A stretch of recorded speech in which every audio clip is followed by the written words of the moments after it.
Welcome to Missouri Star Live. I am Misty Doan. I'm so happy to be here with you on this fabulous Tuesday. Liz is behind the camera. Hello. Helping with your questions, and we've got our awesome crew here today, making sure you guys can see all the angles. Let's, as always, see where we have people tuning in from. We have Lynn from New York, Deborah from Idaho, Barbara from Oregon. Quite a few New Yorkers popping in today. That's really, really fun. Thank you guys so much for being here. Liz, who do you have on your end? I've got Hannah from Reno, Nevada, and Michelle Olson says, good morning from Minnesota, a balmy 37 degrees. Wow. Congratulations. Yeah, absolutely. And then climbing we also out of that frozen tundra. Right, and Samantha from Aberdeen, Scotland says hi. Hello. Oh, Scotland sounds lovely. Just lovely. I'm dreaming of travel always. So we have a very, very fun project for you. As you know, St. Patrick's Day is not too far away. I designed this cute little table runner. We're calling it the Lots of Luck Table Runner. Love it. It's very, very easy. We actually wrote the pattern for both 2.5-inch strips or fat quarters. So I love that because it's small. We get requests a lot for fat quarter friendly projects. So if you've been looking for one, this is it. You just need 4 different green fat quarters and some background fabric. And to note on the pattern, we order our patterns from our dear friends in Texas, and they are, of course, digging out of that awful, awful storm. So we are having some delays in receiving those patterns, the printed copies. But you can get the digital pattern online, so that's available now. And you can go ahead and add the printed one to your wish list if you are so inclined, but I'm going to walk you through how to make it right now. So, and you can get that supplies list in the links yes, on this video. Absolutely. Make sure you check that out. It'll tell you everything you need to make it, but I'm just going to walk you through it. So first, of your background yardage, and the amounts I'm telling you are for each block, and we make 3 for this table runner, so just keep that in mind. For each block, you're going to need 4 2.5-inch squares of your background fabric, 1 4.5-inch square, and 4 4.5 by 8.5-inch rectangles. That covers your background. And then of your greens, I just opted for these beautiful Kona solids. And remind me, Liz, of our colors. We have Kelly, Shamrock, Clover. So close. So close. Kelly, Clover, Pistachio, and Mint. That's right. Okay. Those are our four colors, and look at them. They're just so, so beautiful. I love them all together, and I think it makes a really beautiful project. And so for that, you're going to have, an A, B, C, and D. You'll see that in the pattern. And of your A and B fabrics, which are my lighter 2 that I've selected here, you're going to need 2 2.5 by 4.5-inch rectangles and 4 2.5-inch squares. And so that's in both of these fabrics. And then for your C and D fabrics, which are my darker 2 shades, you're going to have 3 of your 2.5-inch squares, 1 2.5 by 4.5-inch rectangle, and 1 2.5 by 6.5-inch rectangle. And so those are the pieces you need to build your block. Remember, this is per block that I've given you, so you just multiply it for however long you want to make your runner or your quilt if you are so inclined. And let me show you how this works, because this is a project that really is all about laying out the block and making sure you get the right colors where you need them. You can see the block here. We really are just making this one block, and then we can turn it to match up our colors, and that gives us this beautiful interlocking weave that you see in the runner here, which is so pretty. Isn't it great? Love it. All right, so let's talk about laying this out, because it is not hard, but you do have to just watch it. I caught myself putting the wrong color in the wrong spot, but I always start just by laying out my middle and working around. And so I'm gonna use my block as a reference, and so I do encourage that if you purchase the pattern or even pull up this tutorial, just to look at the block as a reference when you get started. And so then we're going to grab our 2 light colored 2.5 by 4.5-inch rectangles, and one of those goes on either side of our square. And we can go ahead and sew this on. So let's go ahead and take this to the machine, and we'll sew these together.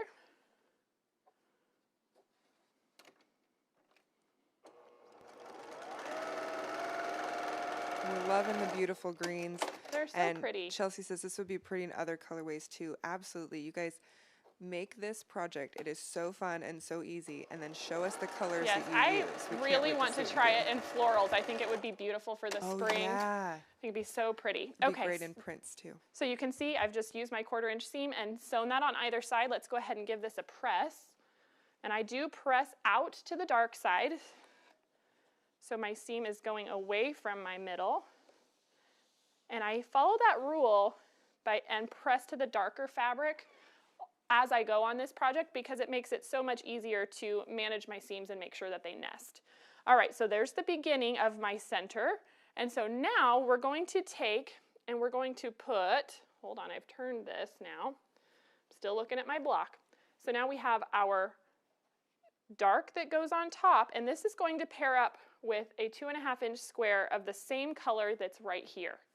And then the opposite color on the bottom and this 2.5 inch square. And you can see how that is. I actually have some of these already sewn, so let me swap these out for you. Make sure I grab them just to save us some time. And so just a couple quick questions and comments. Donna says, could I make placemats with this block? Absolutely. You absolutely could. That would be great. It's a good square size, and you could always add a little more if you wanted rectangles. Yeah. Copper's saying, I might have missed it, but is there a quilt version of this?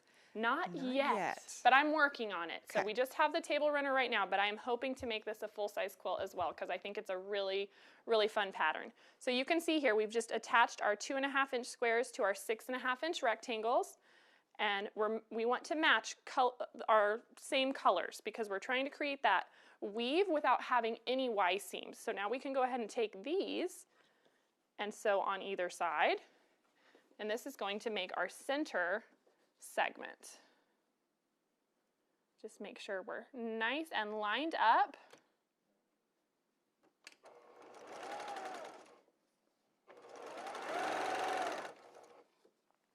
And I just want to nest my seam down here.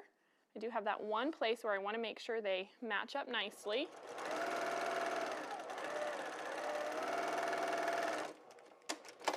And then the same on the other side.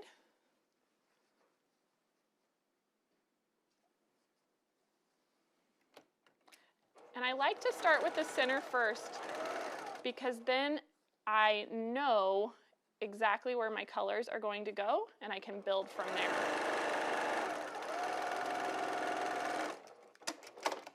There we go, and we can press this open. Oh, Tina says just ordered and downloaded the pattern. Oh, that's awesome, Tina. And Letitia says, so I can order this download? Yes. So right now the downloadable PDF pattern is available, and you can get that in our description on our supplies list. The print pattern's on its way, and it will be here soon. So if you'd like the print pattern mailed to you, go ahead and add that to your wish list, and we'll send you an email as soon as that hits our warehouse.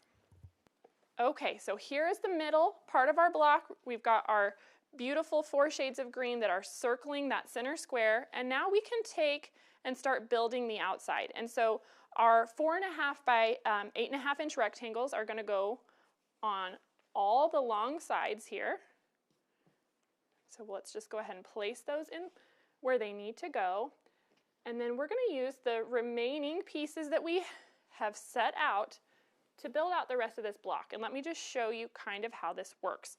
And so again, reference the pattern or your block because every single block needs to be made the same way. I know when you look at the table runner, they all look a little different, but all we're doing is turning them. So just make sure that you're assembling your block the same. So we've got this one here, which now means I need this pretty pistachio color to go in this corner, and it's going to meet up with this here. And if I can find, there they go. I lost them on my machine. They're running away. They're running away. The white, like so. And then I'm just going to go ahead and keep doing this until we get all of our pieces where they need to go. This one goes here, and this one goes here. And Deborah says this is great to make with leftover jelly roll strips. Absolutely. That's a great idea. It's a really good idea. So then... And Melanie Grace, this is a new pattern, so it's not in one of the previous block magazines. Yep, this is a brand new design. Okay, and then this one goes here, and this one goes here. And so let's talk about how we assemble these corners. All we're going to do is start by putting our 2.5-inch squares together, so our background and our color. And let's go ahead and sew those.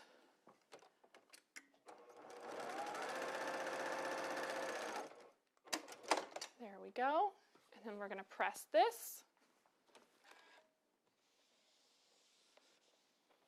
And now you can see, since we've taken that seam, that's going to match up perfectly with our 2.5 by 4.5-inch rectangle right there. So we'll put those right sides together. You do want to watch your orientation of these because that's how you're going to get that interlocking pattern that we want. And I just want to reiterate again, you're making all your blocks the same way. Exactly the same. So even though it looks like you're making 3 different blocks, you're actually making one block, and we're going to turn it. We'll show you that here in just a minute. Yep. All right, so then let's press that back. And Phyllis is saying, could I use all one solid color to make the chain? You could, but you wouldn't see the interlocks. Right. You would lose some of that design. I would recommend at least using 2 colors. Like you see here, you could have the same color here and the same color here and here. And then it would still give you enough variety that you would get those interlocks, but I recommend at least 2 colors. That's a great question though. Okay.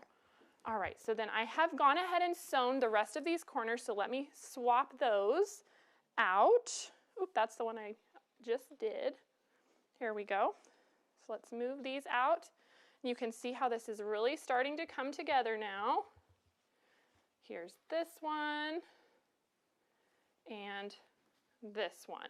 And so now what is left is we're going to snowball the corners of our rectangles. And so you can see here, I've gone ahead and pressed a line. You can draw a line if you're so inclined, but we're just going to place them on the blocks that they need to go in. Oops, that's actually wrong. That's why you gotta look. This one goes here, because see, you can see it's going to make this chain and come through.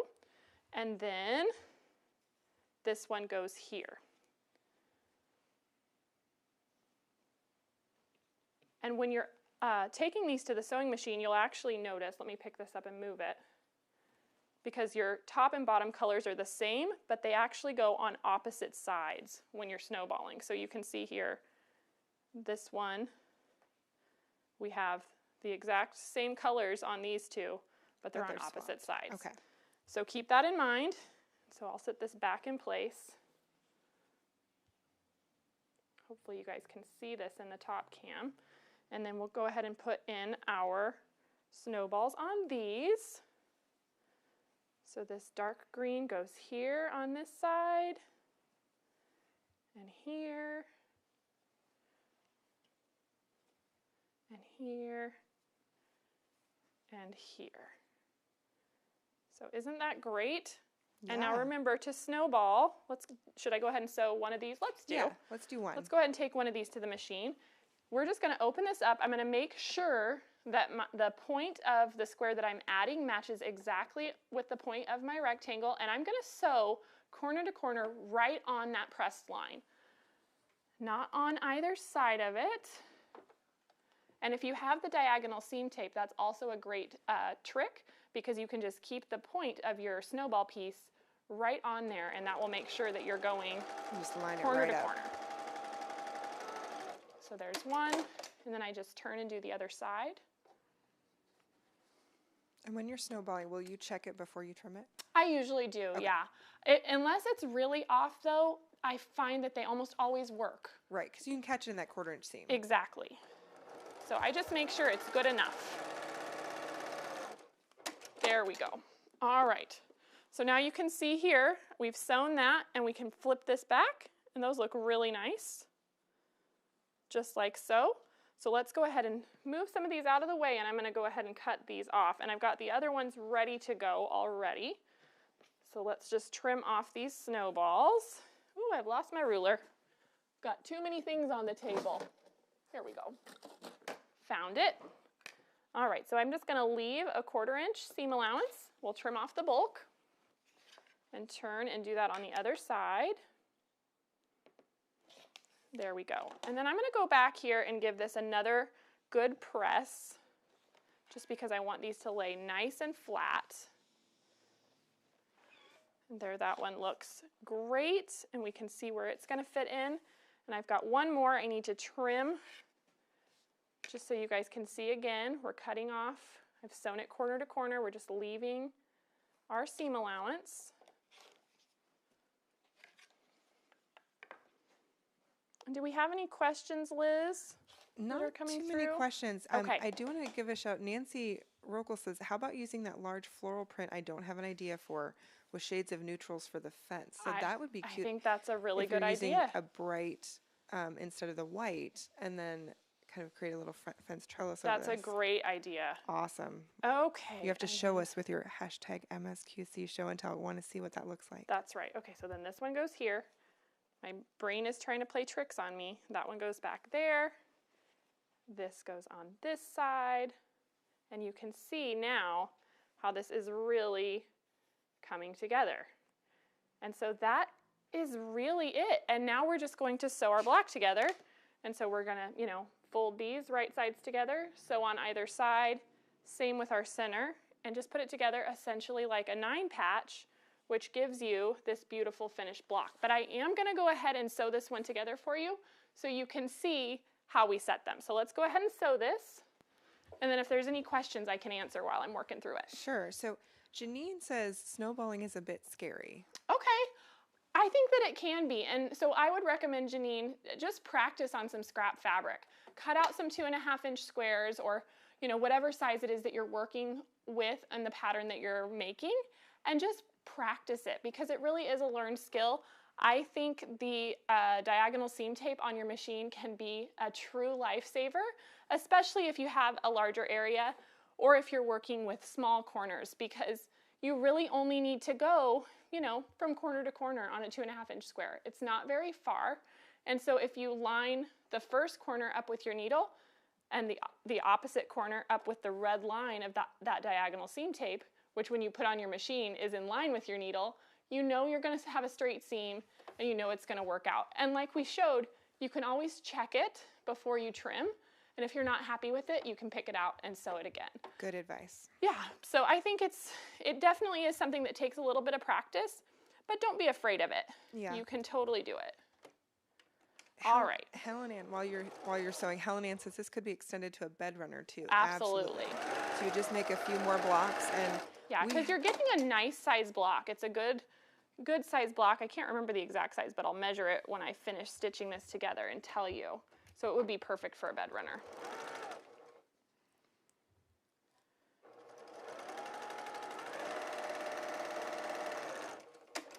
All right, that was my top row. I'm gonna go ahead and sew the middle now. And Sparkleaf says, could this be done as a scrap quilt, doing each link in a different fabric? Absolutely. Yep. It would be great for that. You'll just want to be a little organized with how you're laying out your links so that they all line up for you, but absolutely, it'd be beautiful. Yep, that's really the trickiest part of this project. It is not difficult. It's, the same straight stitching that we're used to. You just have to stay on top of what fabric you're putting where. And Linda Kaufman says, can you chain piece as you sew if you stay organized? Absolutely, you can. And I did when I was making step outs and when I was making this. I just had a stack that was like, okay, this is all of my, I think I did like A, B, C, like I made each segment. And so I just stacked each segment and sewed those and then put them back in a pile. And it worked really well. But excellent. You do need to stay organized. Okay, so Linda, absolutely go for it. Yep. There is no right or wrong way. You just want to make sure your pieces end up in the right place.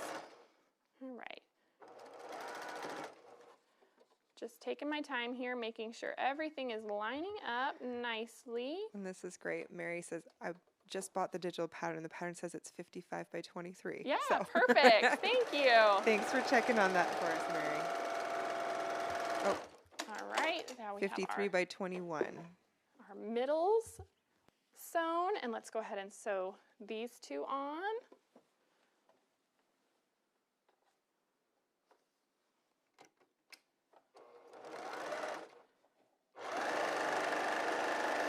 I just love being able to sit and sew and talk to you guys. It's like hanging out with my girlfriends. It's the best. I know. Love doing this.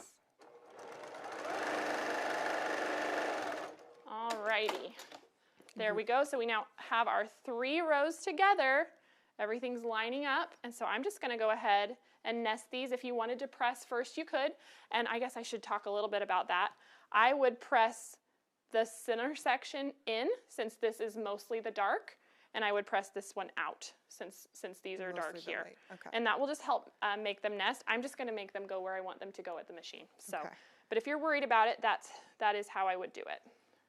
And I'm loving guys seeing your comments come in with all the color ideas. Brenda says greens, golds, and purples for Mardi Gras. Yes, I love that. Folks are talking about doing different color combinations for Easter. Terry says it'd be great in silver and gold chains for wedding chains of love table decoration. That's a great idea. Guys, I cannot wait to see all the quilts you make. I was really excited with how this came together. I knew I wanted to do some type of link, you know, like Celtic knots. I have a lot of Irish heritage in my family, and I just really love how it came together. And I think it would be beautiful in any fabric. There we go. Make sure I've got this correct. Yep. And then we can sew this one on, and our block will be complete.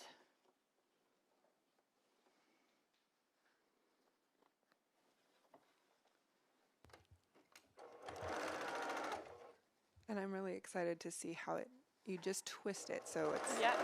It's a Celtic twist in more ways than one. Exactly. All right.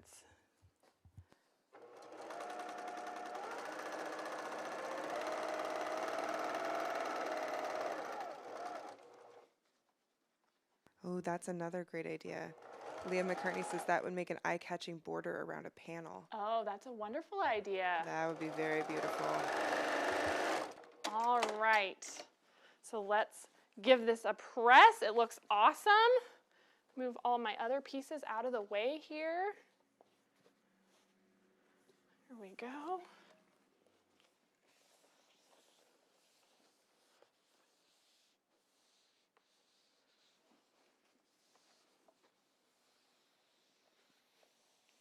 Beautiful.